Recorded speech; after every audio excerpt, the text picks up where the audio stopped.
Welcome, welcome, welcome, welcome, friends, family, Jedi outcasts, and Sith Lords to episode 11 of the expLOREation podcast. So today we're covering yet another something that I love. This was actually suggested to us by Greg himself. Hi-de-ho. All right, what are we covering today, man? We're going to be covering Knights of the Old Republic as a series. As a franchise. As a franchise, in this case, the rise and fall of it. Awesome, you heard it here, folks. The rise and fall of Knights of the Old Republic. Now, this is specifically from what would you say? This isn't necessarily a deep dive into the story, into the X's and the lore and stuff like that. This is examining a franchise from a perspective as to why it's no longer with us. Yeah. All right, so let's talk about LucasArts in 2001. So LucasArts is the sub-company of Lucasfilm, and they were tasked with coming up with all sorts of games and stuff. And they had the exclusivity to the Star Wars name, right? So a couple of the games that came out at this point, they did The Secret / Escape from Monkey Island. They did Sam and Max Hit the Road. They did Grim Fandango, which is another cult game. Star Wars Bounty Hunter. The base launch of the Star Wars Galaxies, which I still have somewhere in the house laying around here on the disc in the full box. Ancient. And the best Star Wars game ever launched, which was Star Wars Masters of Terracasi. If you haven't played that joke went totally over. Greg said, the game is fucking terrible. It is the worst fighting game out there. I didn't know. Anyway, so we need to talk about kind of Star Wars as a franchise up to this point. So the year is 2001, 2003, right? What we saw was this kind of revitalization in the Star Wars franchise because we got the prequels up. Phantom Menace came out in 1999, and was it 1999? Let me fact check that real quick. I think it was 2001, actually. Phantom Menace came out in 1999. All right, I know my shit, ladies and gentlemen. Man. I know my shit. And then the Clone Wars came out shortly after, so Star Wars was being kind of recharged as a franchise because for a long period between 6 and 1, it was kind of this weird silence in the mainline entries. So everybody was getting piped up for Star Wars again, and LucasArts was leading the charge with this sort of supplementary Star Wars material. So when they were developing Knights of the Old Republic, they had a choice. LucasArts gave them a choice. They said, you can A, make a game that ties into the Clone Wars movie, or B, you can make a game that is set thousands of years before the movies. And so they went with the latter because, as we all know, Knights of the Old Republic, the opening text scroll opens up with 4,000 years before the events of A New Hope, and we go right in. So BioWare was the lead developer in this game.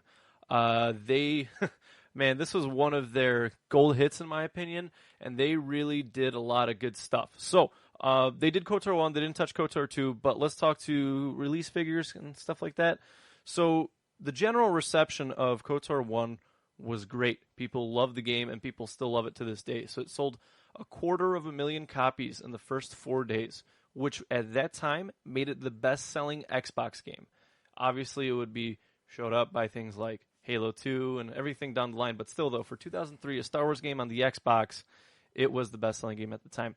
And, like I mentioned, it was loved by a lot of people. It did well because it was a good game. So let's dive into the KotOR 1 breakdown. Yeah. So before we actually, get into it, I want to go over the plot real quick. Major spoilers, by the way, for this 16-year-old game at this point, time of recording. So if you haven't played KotOR 1 and 2, turn this off, go play them, go do your 40-odd hours, and then come back to us. Yeah. So the story takes place, as Gabe mentioned, 4,000 years before the rise of the Galactic Empire. Darth Malak, a former Jedi, who is now the Dark Lord of the Sith and Revan's former apprentice, is currently battling the Republic with a Sith armada. Currently, the Jedi are in shambles at the time, where some have fallen to the dark side, while others have perished fighting the Sith. The game opens with the player waking up on a Republic ship dubbed the Endar Spire, which is currently under siege by Malak's forces. Canonically, the player is a male, but you have a choice in the beginning when you're creating the character. Trask Ulgo informs you that the ship is under attack, which then you and Trask proceed to find an escape pod to get out of the ship. While looking for a pod, both parties encounter a Sith Lord by the name of Darth Bandon. Trask sacrifices himself to Bandon so that you can escape, then at that point you run into Karth Anazi, who is a pilot aboard the Endar Spire, and both of you manage to escape the warship. Crashing onto the surface of Taurus, the player is knocked out, unconscious, and Karth saves you. After having a strange vision, you wake up in Karth's apartment. Afterwards, both parties go on to explore Taurus, which is currently under martial law by Malik's forces since they're both looking for a Jedi by the name of Bastila Shan. Along the way, both Karth and you team up with the Twilight Mission Vow and her Wookiee Zalbar, and the parties manage to rescue Bastila from the Black Volkar gang, and with the help of a droid and a Mandalorian mercenary by the name of Ordo, the group flees Taurus on the Ebon Hawk just before Malik's forces completely trash Taurus. The group takes refuge at the Jedi Academy on Dantooine, and the player, starts traveling to become a Jedi. Later on, you discover the star map and learn of the Star Forge, which is the source of Malik's military resources. You then travel to Manan, Tatooine, Kashyyyk, and Korriban for more information about the Star Forge, and along the way, you encounter different companions such as HK-47, Jedi Juani, and Grey Jedi Jolee Bindo. Later on, the game takes a twist, spoiler right here, and you find out your true identity. You were formerly Darth Revan, who was brainwashed by the Jedi Council on Dantooine because you were formerly a threat to the galaxy. Darth Revan, was injured when attacking a Republic planet, and Malik turned his ships on his former master, you. Because Bastila, Revan's former Padawan, was aboard your ship with the Jedi scouting party, she was able to heal you and bring you to the Jedi Council on Dantooine. Her actions lead to the Force bond between her and Revan, which plays a role later in the game. And later on, you face Malik by reaching the Star Forge, and depending on the path you took, you either end up defeating Malik and becoming a hero, or became the new Dark Lord of the Sith. And the good ending is the canonical one. Yeah. So I think by your cold, rehearsed plot summary, we can tell that you didn't get through much of the game, if at all. I did not. And your mispronunciation of companions' names that are repeated Terrible. 10,000 times. Anyway, that is a very kind of quick little snippet to bring us back up to speed. So one of the things that the KotOR game did really well was that it implemented a D20 system, and the cool thing we found out was that while doing research for this, it actually took it straight from Dungeons & Dragons. It implemented the full, I believe Greg said 5e or 3.5 it's most similar to. Yeah, three or third or fifth version. There you go. Well, the attributes, your 6 attributes, are directly related to that. You get bonuses, modifiers, all that stuff. So for my D&D fans out there, you're quite familiar with the system. And it was a blast having played through it again after playing Dungeons & Dragons, right? Yep. But so you didn't actually see a lot of your rolls. A lot of it was done behind the scenes. So like initiatives, AC checks, things of that nature were done invisibly. You wouldn't see that. All you saw was your damage output and things of that nature. So it was essentially a hybrid turn-based system where you could pause the game at any given moment and inject your sort of commands for yourself and your party members against the enemies. So it's a really cool way of kind of taking control of the whole party and assessing the situation and going right at it. It did not feel like a turn-based game, though, because everything was done right there in the moment. Yeah. What did you think? Do you think this is like a hybrid system like I'm describing it? Because it doesn't really feel like something like an old-school Final Fantasy, you know what I mean? No. Or a JRPG of that nature. I think it's hybrid because you have both sides attacking almost like sometimes at the same time instead of where it's because the initiatives they go like immediately afterwards. You know, when you're playing Dungeons and Dragons, you got to wait for the next player to go and for them to think. Yeah. But this happens like so quickly that it almost feels like it's real time in some instances. Yeah. Well, for 2003, right? Especially after things like Baldur's Gate. Anyway. So this game was a karma-based game. So your character choices affected your light side / dark side alignment. Mm-hmm. And so with that, you got force powers of different nature. If you went dark side, you got things like force choke, lightning, and things that. And then, you know, on the contrast with the light side approach, you got force heal, etc. Right? The thing is, you could really sort of customize your character because you could take force powers from either side, but depending on your alignment, it would affect how many force points it draws. So if you're a light side aligned Jedi, and you take something like Force Storm, it's going to drain a lot more force points than something that a neutral or a light side aligned power would do. Yeah. And so a couple of other kind of karma-based choices. You touched on Juhani, one of the alien Padawans you meet on Dantooine. If you're dark side, you do kill her. And if you're light side, she joins your party. So I think my first dozen run-throughs back in the day when I did this game, it was all dark side, and I never got that 9th party member. It's missing, you know? And then let's talk about this story, because I think the story for this game is phenomenal. And I know you probably haven't experienced it firsthand, but it's one of those things where it led you on this wild sort of goose chase, where you're looking after this dude called Revan, and this crazy, scary, dark Sith Lord. And, your immediate threat is Malak and destroying the universe, but this threat of Revan is looming in the background the entire time. And that twist, I think, is one of the best in all of like video game history, where this person that you're hunting for is you at the end of the day. Like, who saw that coming? Nobody saw that coming from a million miles away. No. And I think, Greg's over here shaking his head because he didn't see that coming until he read the synopsis for this. Yeah. Good stuff. And then another thing that KotOR 1 did really well was this kind of diversity in its exploration. So it was a planetary progression-based thing. You did have Terrace kind of the main area, this kind of urban/suburban setting where you got to explore the 3 different layers, the upper city, the lower city, and then all the gang-related warfare going on.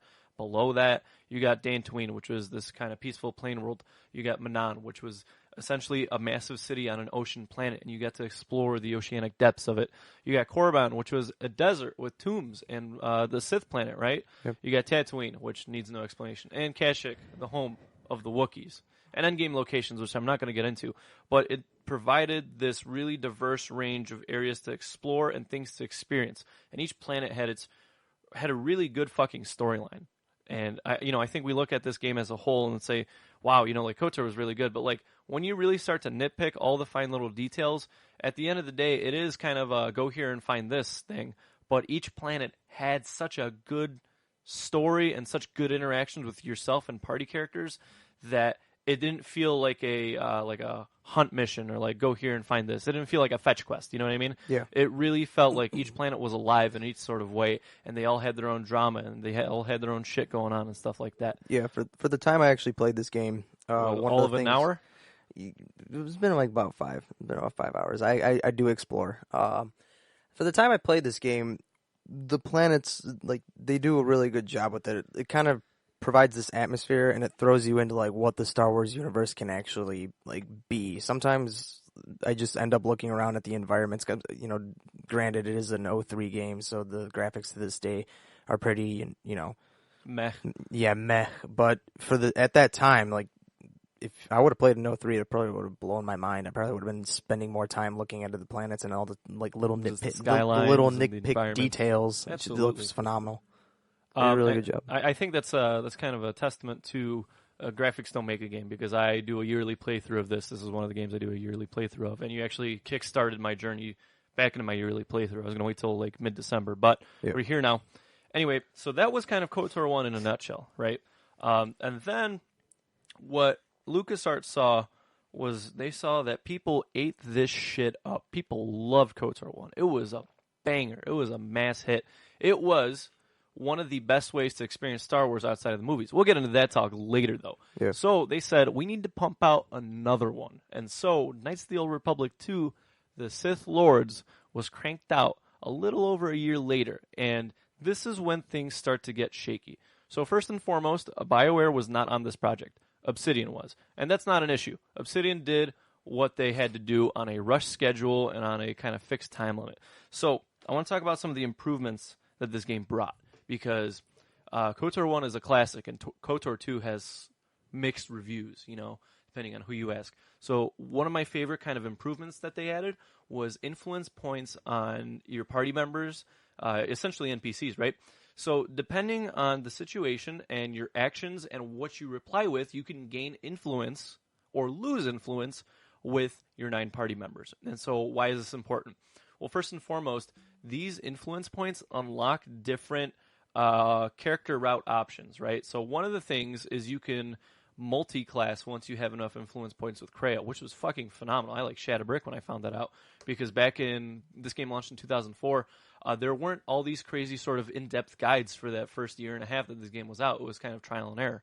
Another great one is you can make a non-Jedi character, 2 of them in fact, into Jedi characters, the Handmaiden and Bao-Dur, if you have enough influence with them, right?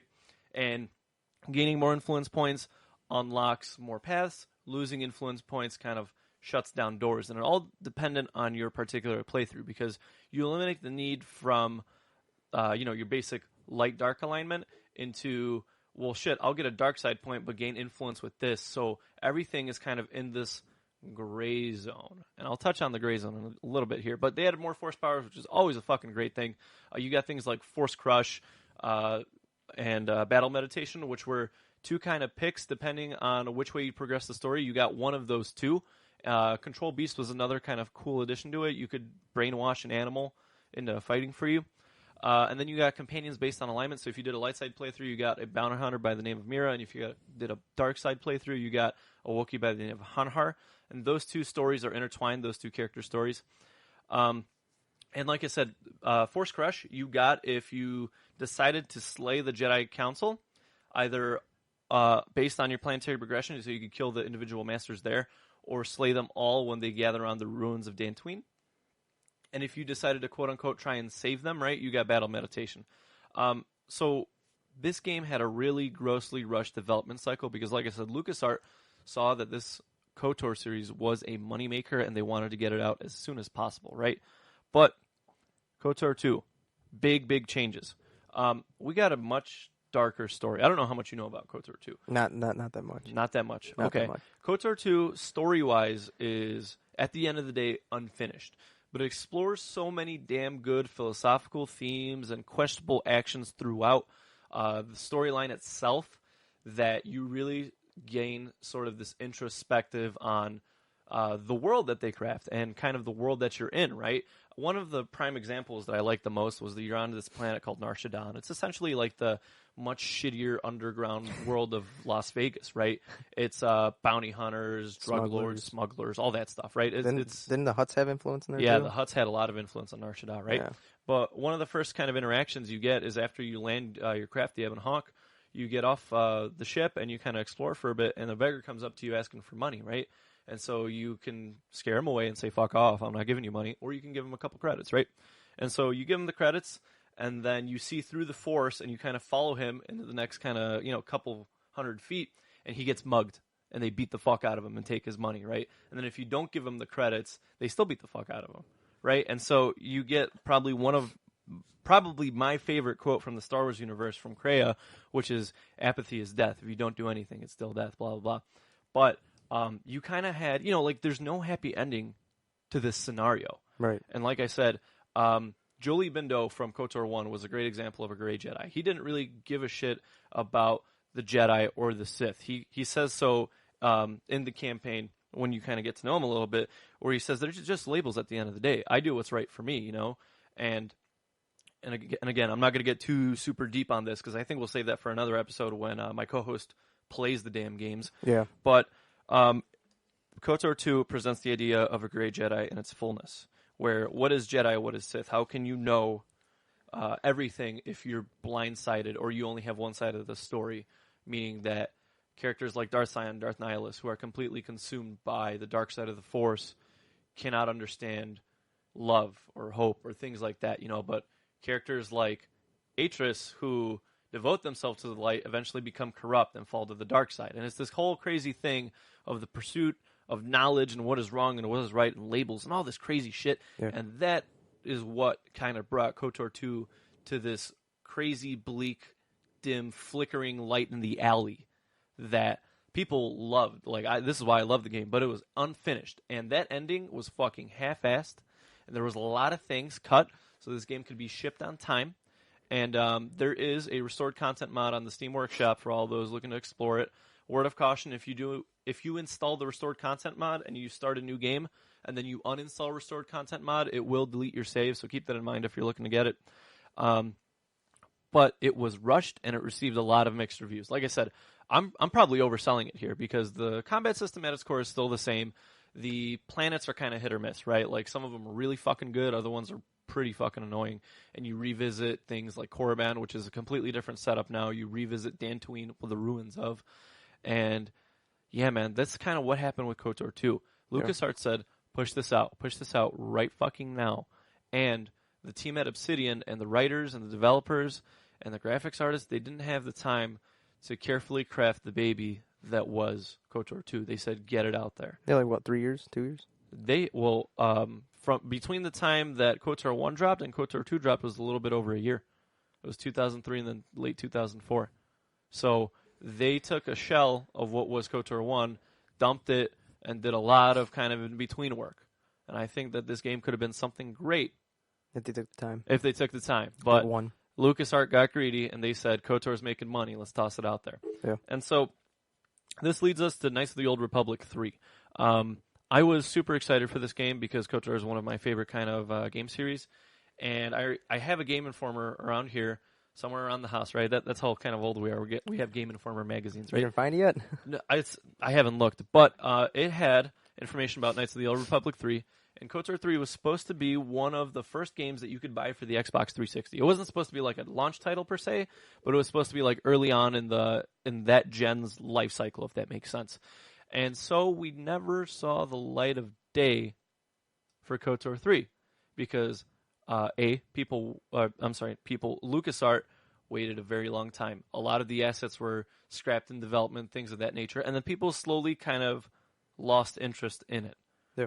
Which seems ironic because now KotOR has this very strong following nowadays, right? But people lost interest, funding was cut, things of that nature, and then KotOR 3 essentially fell off the wayside and we never heard of it again. We did get something else, though, and I'm going to let Greg take over the reins for this next thing. Yeah. So we did end up getting Star Wars The Old Republic. So there isn't really a timeline with The Old Republic, but I'll kind of refresh the events of what happened before pretty much the events of Old Republic that led up to like what's going on now. It's pretty much that a smuggler named Nico Okar is being led to his prison cell in a jail orbiting Korriban by a Jedi, Sateli Shan, and her master, Kausen Darach, when suddenly a Sith named Darth Malgus and his master Vindican, along with several other Sith troops, attack the base. Sadly, a trooper named Jace Malcolm and Okar escape the attack, but Darach is cut down by Malgus, and Malgus then kills Vindican, who was wounded by Darach. 10 years later, a new conflict pretty much arises. And in the cinematic trailer of The Old Republic, you pretty much see what was the Jedi temple on Coruscant being attacked by Sith troopers. And this giant, huge scale war came about between the Jedi and Sith. And The Old Republic takes place during this sort of Cold War that is currently going on in the Star Wars universe. And after that, so that's pretty much the baseline of The Old Republic. After that, when the player first boots up at this point, the free-to-play version, you have a choice in which story you want to pursue. And in this case, you have a choice between like a Sith bounty hunter and a Sith warrior, and then obviously like a Sith, I think it was like a warlock. And you choose the light side, which has like Jedis, Republic troopers, and all that good stuff. And each of these, there's a total of 8 stories, and each of these stories themselves pretty much play out in this kind of like role of like what the player is going to be. So if you choose like Jedi, you spawn on a specific planet and you have like specific tasks to do. They are class-specific stories. Yeah, pretty much. And both, like each story, in my opinion, like you can play through it. Right now I'm actually going through my bounty hunter because, such as Gabe with playing KotOR, I wanted to play The Old Republic again.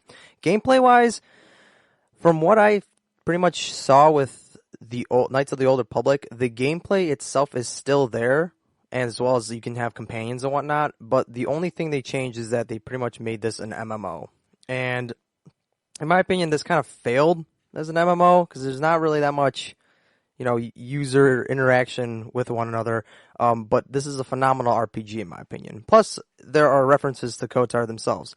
Revan actually starts off as an ally to the Republic before the Shadow Revan DLC, and then in the DLC returns with his cult called the Revanites faction to destroy the Republic and the Empire, since this also takes place later on, like in the Star Wars timeline. And then later on, the two sides of Revan, one made of light and the other one made in a dark, like in the Dark Forge Alliance. One's dark. Pretty much warns the player of what the Emperor is going to do, since he got cornered on Yavin 4 by the Emperor and pretty much sort of, he kind of died, but he came back as Force Ghosts. We also have Bastila, which she was mentioned. Bastila. I had to catch you up at some point for that. She was mentioned in a Jedi holocron within the game, but her two sons, I forgot what their names were, but they actually made it into the final cut of the game.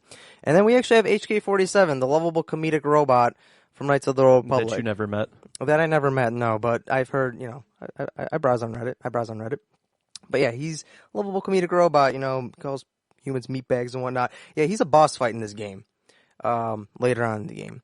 And then, have you ever played the Knights of the Republic? I Or played not, Knights of the Old Republic. Yeah. the Old Republic, the Old Republic. I've dabbled in it a little bit. I couldn't particularly get into it because I didn't get a proper gaming rig until, I mean, past 2 years, I'd say, right? Before then, that thing would make my laptop melt, and it was pretty disgusting. So now might be the time to get into it. But I have followed some of the storylines, and I am familiar with how the game is set up and the whole RPG aspect of it. Right. So I guess let's talk. Well, do you like pretty much? Do you want to talk about if the Old Republic is an actual? Yeah, KotOR we're game? going to dive right into it. So I'm going to start off by saying that your argument is invalid because you have not played the first two. Right.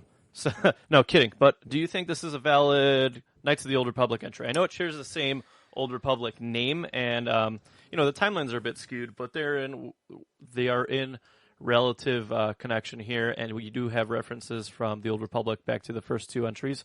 What do you think, man?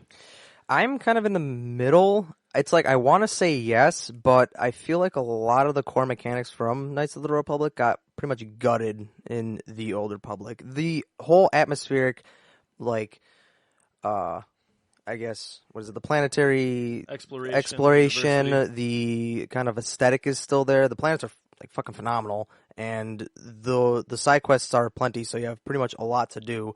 But just something kind of feels off. I don't know if it's the fact that it failed in my opinion as an MMO, but it's a phenomenal RPG. But yeah, I'm kind of in the middle of this.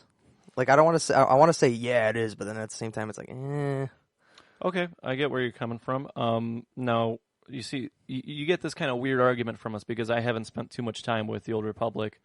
Whereas Greg hasn't spent too much time with KotOR, right? So it's this kind of polar opposites. Lopsided argument here, right? But here's my take on this. I think that KotOR, Knights of the Old Republic, the name itself is kind of this sort of sacred territory, and I think that the developers of the Old Republic treaded very lightly with it. They had something that was reminiscent of the old material, but wasn't succinctly a sequel or a derivative, if that makes sense. I was BioWare.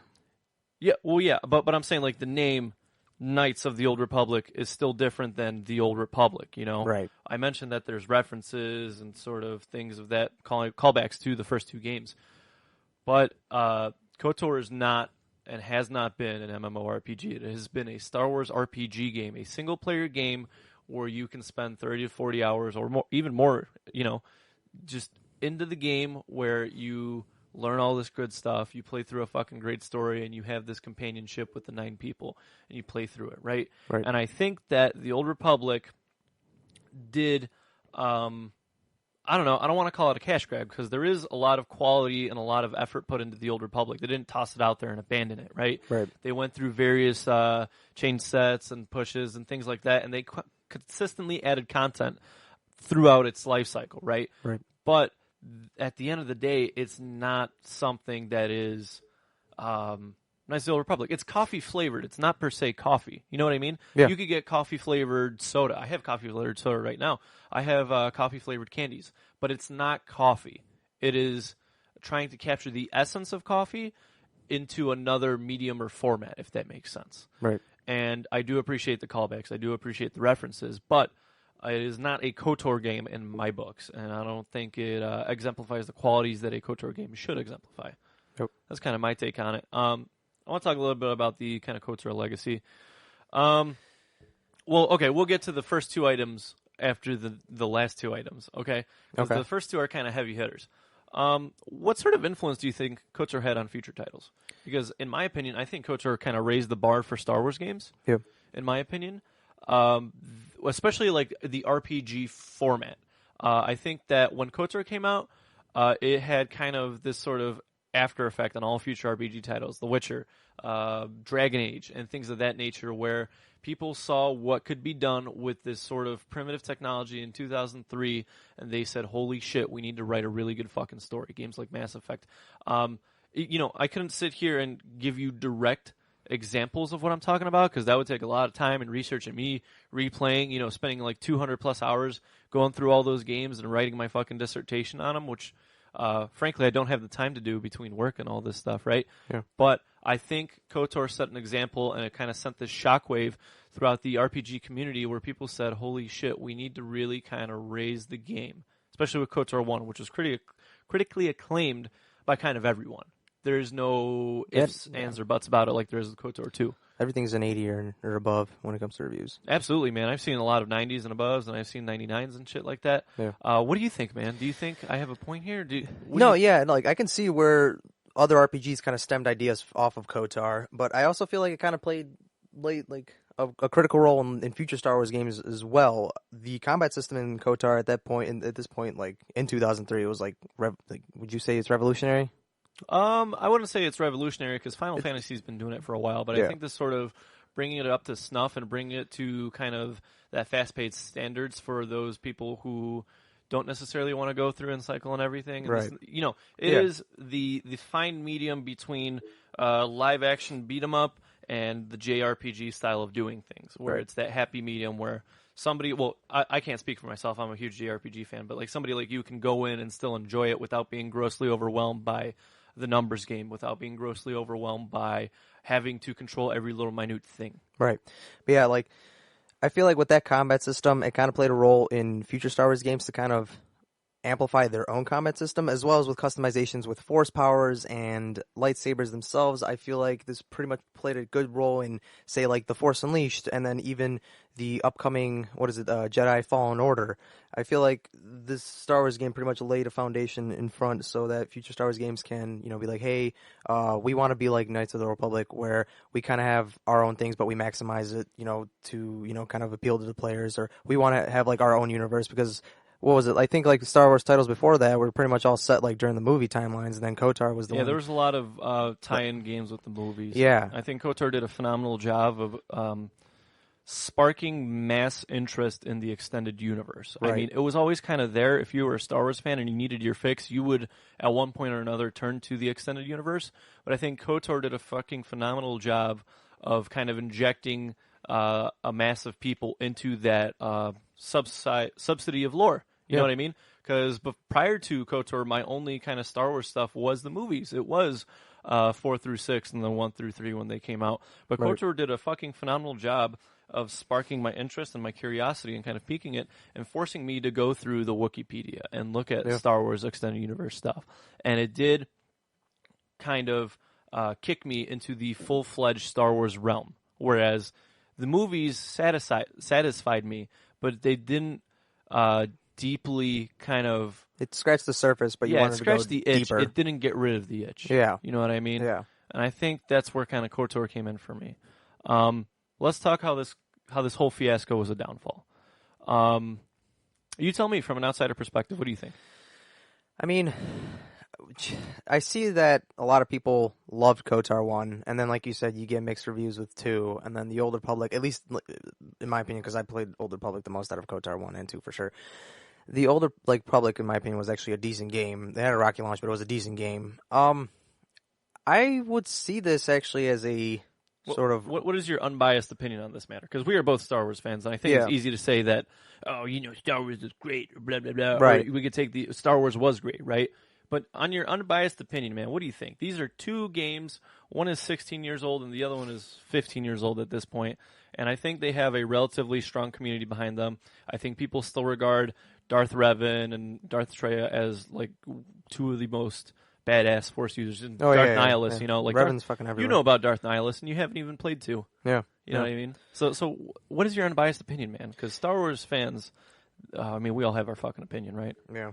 So, I mean, going back to, like, if this is a rise and downfall, in my opinion, it is a rise and downfall because, like I said, KotOR 1 was phenomenal, at least, from what I hear, and then KotOR 2 kind of had that, like, little shambling. But then I want to say it wasn't a complete and total downfall. There was, like, that spark in the fire that, kind of set, the path towards, actually maybe reviving the series, at least in my opinion. That's how I would like to see the whole thing.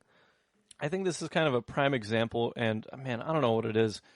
I don't want to say like nostalgia is clouding my vision because I do think that this game is phenomenal, but I do find myself in a position where a lot of the times, like these games that don't have countless sequels and iterations and spin-offs and things like that, because we did Jet Set Radio for episode number 3. We did that months ago, right? Yeah. And I think Jet Set kind of speaks a lot to this weird cult following, and then KotOR is on kind of another playing field, right? Because it is Star Wars. Star Wars is attached to it, and people do love it dearly. But it goes to show that the first entry in this series was its high point, which is weird. You don't see that a lot. You always see iterative implementations and people giving glowing reviews. Like, I mean, you look at the Tony Hawk franchise, right? First 2 games that come to mind are Tony Hawk's Pro Skater 2 and Tony Hawk's Underground 1 and 2, right? Yeah. And those are, like, in the life cycle. Those weren't the first Tony Hawk games. Yeah. But KotOR 1 did such a fucking good job of blowing everybody and everything else out of the water. And it set this bar high. And I think the only way to go from there was down. Yeah. You know, it was kind of... it was like, man, it was like suicide. Yeah. Essentially, KotOR 2 had the potential, and it was there. And I promise you, if you do go back and play it, or if you give it a shot after this episode, it will satisfy your kind of curious mind, your philosophical point of view, and your need for analysis, as you know, as I have, and it will scratch that itch. But story-wise, there was a lot to be desired. I think gameplay-wise, there could have been some more they improved, you know. That's my opinion on it. Yeah. So let's get into the big ones. I had this kind of argument with Greg while we were taking notes for this. And so here's my take on this whole KotOR thing. I think that if you are craving something for Star Wars, if you find yourself in a position where I found myself when this game launched, that the movies just didn't cut it for you, I truly believe that KotOR 1 and 2 as a supplement are the best ways to experience the Star Wars universe. And here's my argument. You get all your necessities in 2 neat little bags, right? You get what are the Sith, what are the Jedi. You get phenomenal fucking story in the first one. You get all these sorts of great interactions and political dealings and this sort of web, this complex web of how everybody relates to each other. And it's just so much fun to play through, and you get to explore the Star Wars universe in addition to it. Tatooine is a planet from the fucking movie, and to be able to, you know, go through there and see sandcrawlers and see the sand people and deal with their political mess and how they're dealing with Zerka, you know, that's a whole nother experience as opposed to the movies. And I think that, in my opinion, I love the movies. You know, I have some opinions about the First and second one? Well, I think the prequels made a kind of comeback from the dead with this sort of meme culture around it. Yeah. But I do have my opinions about 7 and 8 and the 9 that comes out later this year. Not true. But I think that if you're a fan of Star Wars and everything it represents, KotOR is the perfect supplement because out of the movies you get, I don't know, let's say 11 hours, right? 11 and a half hours with the extended cut, I believe, roughly. With KotOR, you could get 30 to 40 hours just out of the first game alone, and it exemplifies all the great qualities of the original trilogy, and it kind of personifies them in this sense where you are literally living and breathing in this world set 4,000 years before the Galactic Empire, and you get to live through it. And that's kind of my take on it, man. I think that if you have that itch, this will deeply, deeply scratch you at the core of your fucking skin, you know, in a good way, of course. Yeah. So what's your take, man? Because I know you didn't finish this, so I don't know how I don't know how much our opinions are going to resonate here, but I know you have a different opinion. Yeah. So I mean, when I think Star Wars, okay, KotOR 1 and 2, from what I've seen, is good in my opinion for like if you want story and you want to actually like kind of dive into the universe a little bit more. When I think Star Wars, like, at least, like, you know, my big brain, you know, if you want to say, the first thing I see Jedis, and then I see, like, especially in the later ones, like Episode 2 and 3, I fucking love the clones. So, the best ways, in my opinion, is to play Star Wars would be the Jedi Knight series, Jedi Academy and Jedi Outcast, because, like I said, you look at Star Wars, you know, the first, like, especially with, like, little kids, or, like, you know, even teenagers or whatever, or even adults if you really, you know, want to be, you're thinking, like, hey, I want to be a Jedi, I want to act like this, I want to have cool force powers, and I want to pretty much demolish everything in my path. And in my opinion, the Jedi Academy and Jedi Outcast from the Jedi Knight series does a phenomenal job of doing this because you play as Kyle Katarn and then a student of Luke Skywalker in Jedi Academy, which is funny because Outcast came out, I think, before Jedi Academy, but it's labeled 2 and 1, so that's kind of weird. So it came out 2 and then 1. But I feel like that's the way to play Star Wars because, like I said, you want to be a Jedi, you want to have, you know, you want to have that lightsaber, you want to have those force powers, and KotOR, in my opinion, doesn't really exemplify that. You know, like, yeah, you have the powers and whatnot, but you can't, you know, you don't feel super powerful wielding it, you know, especially with that D&D system, in my opinion. the enemy's skill with you, so you never truly feel overpowered. Right. In that regard. Right. But in this case, like with the Jedi Knights, you're going through with stormtroopers. You have the mods in there for like the realistic physics. So you like your lightsaber. We didn't even touch on the whole modding scene for KotOR or KotOR 2 for that fact. Okay. Well, you want to bring in mods into this? We can bring in mods into this. Okay, yeah, all right. But yeah, you have like dismemberment mods. You have like your lightsaber actually feels powerful. Like you don't even have to swing it to make a mark on a wall. You'll just like literally touch the wall or touch a tree, and it'll be like make the mark right there. Plus, like the stories themselves for the Jedi Knight series are phenomenal. Like, dude, everybody pretty much if you think Jedi Knight, you automatically could think Kyle Katarn because he's like one of those Jedi that are like out there and they're well known in my opinion. Plus, again, Jedi Knight 1 takes place like right after Episode 6. So if you watch all the movies and then you actually play the Jedi Knight series, you're going to be starting off right there. And then plus, like I said, I love the clones. So then I also like to tie in Battlefront within this whole argument. Because sometimes, you just want to, like I said, I love fucking So your clones. argument is the best way to experience Star Wars is to watch all the movies and then subsequently play all the games and read all the novels. Pretty much, what yeah. You're getting at. Well, that, and then You see, your argument is already flawed because you haven't finished these two. Okay, true. You know what I'm saying? I'm just kind of nitpicking I here. get where you're coming from, and I think it really depends on your flavor, right? Because you said the Jedi Knight games are this very fast-paced... well, you get to feel like a Jedi in those games. That's the thing. Well, I mean, when have you seen... well, no, that's a terrible question because the prequels got rid of that. My question is, when have you seen Jedi acting that belligerently and shit like that? But that's obviously like the Mustafar fight is like the perfect example of this kind of show-offy shit, right? Yeah. I mean, I do think you bring up some valid points and stuff, but, dude, just the story is very lackluster for Jedi Knight games. And I think that space opera is so fundamentally crucial to Star Wars as a franchise.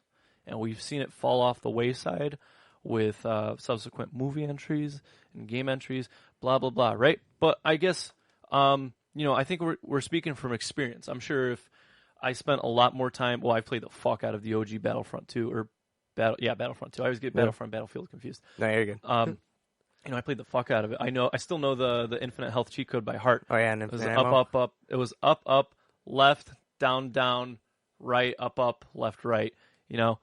But you hear that? yeah, and you heard the noise, and then you got all the you get all excited and you get a half chub. Do you want to play as Luke Skywalker? Fuck yeah! Yeah, I'm my player one. But we're kind of split on this. I think we can both agree that the games are such a good supplement to your workout. It is the protein shake to your Star Wars workout. Yeah.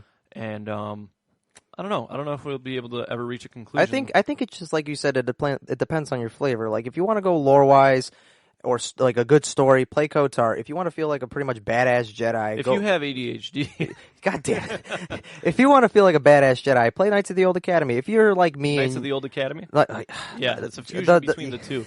Play Star Wars DDR. Jedi Academy. And then if if you're like me and you love the small guys and the grunts, the stormtroopers, the rebel soldiers, the CIS, the clones, and you want to play as those guys, then play Battlefront.